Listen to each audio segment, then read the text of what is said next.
if the Suns are able to pull off the win. So, Shannon, is just getting to the finals enough for Chris Paul's legacy, or does he need to win it all? No, it's not enough, Skip. He needs to win it all because winning a title cements a player's already existing great legacy. It doesn't redefine it.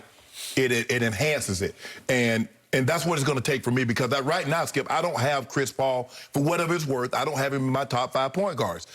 Magic, Isaiah, Steph Curry, Oscar, and J. Kidd. And I know people keep talking about J. Kidd. Skip, I don't think people realize just how good J. Kidd was because he has the exact same resume unless Chris Paul is Chris Paul. He's a 10-time All-Star. He's a 5-time All-NBA first team. He's a 9-time All-Defensive guy, 4 times first team. He's a 5-time assist leader. So don't poo-poo J. Kidd, that I think he has the second most assists all time. So don't pretend like Jason Kidd was a bum because he was far from it. And so if Chris Paul was to get that one of those, I believe he warrants being in the top 5. Now, he ain't catching Magic. He ain't catching Steph. So you can forget, I don't believe he can catch Isaiah because Isaiah was special. I mean, you look at what he was going against to win titles. When Magic, Bird, and Jordan were in the prime, yeah. I'm going to give Isaiah a lot more credit than people give him credit for. So for me, Skip, I believe it would be the final brick in his mosaic that if he were to finish this off, 16 years, toiling, but it just goes to show you, can you imagine? You see what Chris Paul is with Devin Booker in year 16? Imagine what he would have been with Kobe Bryant in year 5, year 6, year 7, year 8.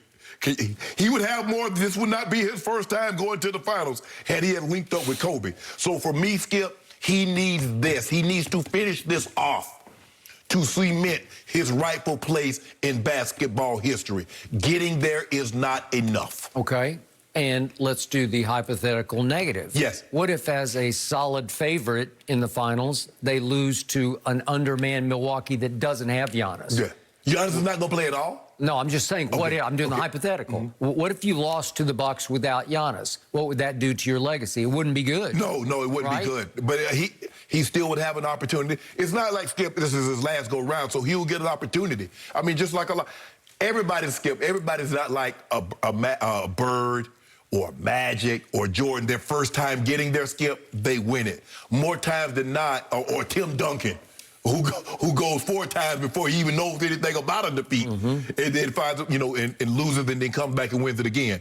But he has as good a chance as any, Skip, and you never know. I don't know if he'll ever get a better opportunity because the West is loaded, and you can't count on guys being hurt. You can't count on the other side being hurt. The Nets are going to be back. I agree. They'll be improved.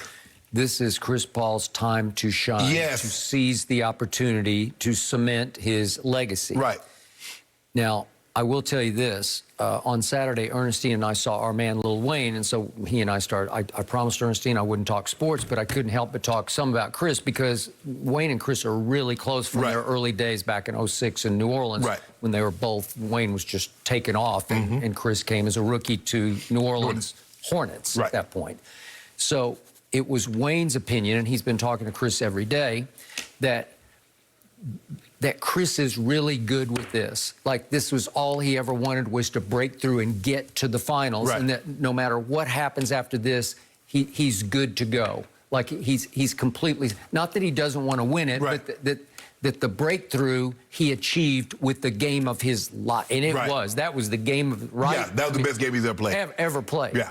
It just came out of nowhere when I least expected it, but there it was. And we thought the Denver game was special. Remember, Skip, he had 37 in that closeout game. He did. And we said that was special. But they weren't threatened at that point. Right, they were already up 3-0. Yeah, and this one, I thought, silly me, I thought the Clippers would win it, and I thought they were about to go on a roll late, and when they cut it to 7. And then here came Chris Paul. I've never seen anything like it before because it's not like he's been known as an explosive scorer in his career. But he was that night at age 36. And it was on sheer will. And now I find out that he did it with some torn ligament in his shooting wrist. That man beat y'all with one hand? Well, that man beat a Clipper with one hand. Did the ball go through? Yeah. One hand, still had one hand. See, Skip, I believe guys say that, and we've heard a lot of guys say that. It's kind of like Skip with the awards. What do we hear?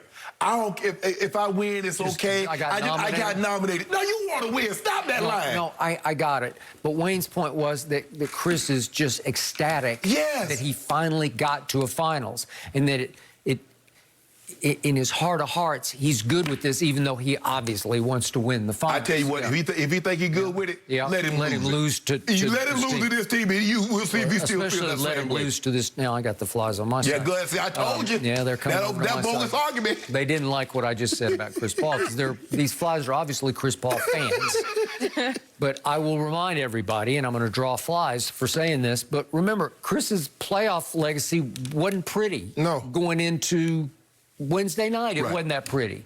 He blew a 3-1 lead with the Clippers. He'd blown 2 2-0 leads. Right.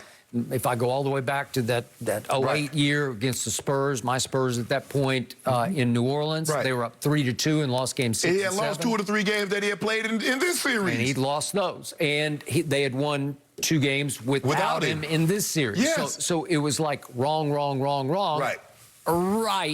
And it's like one spectacular night of nights. I can't even get comfortable with what he did, because I wake up in the morning and my first thought is, did I dream that? He did that. He did that. He did. But Skip, I think the thing is, look, because a lot of time, just if you don't have a championship, it does not mean you're not a great player.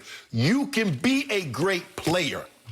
But I think in order for you to be one of these historically great players, Skip, you get ranked according to titles. It's easy for us to well, who's the greatest 2 guard of all time? Well, it's Mike. He's 6-0. Okay, 2, Kobe. 3, D-Wade. It's easy because they have championship. Okay, Harden might be able to say, you know what about me? Well, Harden, we can't put you in the top 3 when you ain't got no rings. How you go in front of Jordan? How you go in front of Kobe? How you go in front of D-Wade? Agreed. Well, CP, how you go in front of guys that got multiple championships, got MVPs, if you don't have no rings and they have them? Got to have at least one. You got to have at least one. And you know what?